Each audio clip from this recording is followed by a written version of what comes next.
بسم اللہ الرحمن الرحیم۔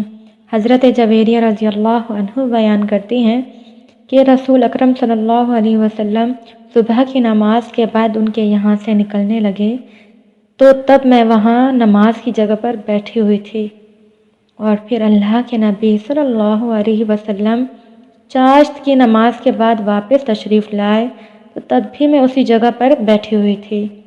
تو اللہ کے نبی نے پوچھا کہ میں آپ کو جس حالت میں چھوڑ کر گیا تھا آپ اب بھی اسی حالت میں بیٹھی ہیں؟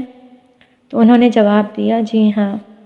آپ صلی اللہ علیہ وسلم نے فرمایا کہ جب میں یہاں سے جانے لگا تو میں نے 4 کلمات 3 بار کہے تھے، اگر ان کا موازنہ تمہارے ان کلمات سے کیا جائے جن کو آپ صبح سے پڑھ رہی ہیں تو وہ ان پر غالب آ جائیں، اور وہ کلمات یہ ہیں: سبحان اللہ و بحمدہ عدد خلقہ و رضا نفسہ و زینت عرشہ و مداد کلماتہ۔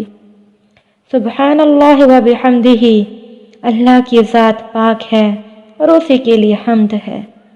عدد خلقہ، اس کی مخلوق کی تعداد کے برابر، و رضا نفسہ، اور اس کی خوشی کے برابر، و زینت عرشہ، اس کے عرش کے وزن کے برابر، و مداد کلماتہ، اور اس کے کلمات کے سیاہی کے برابر۔ سبحان اللہ۔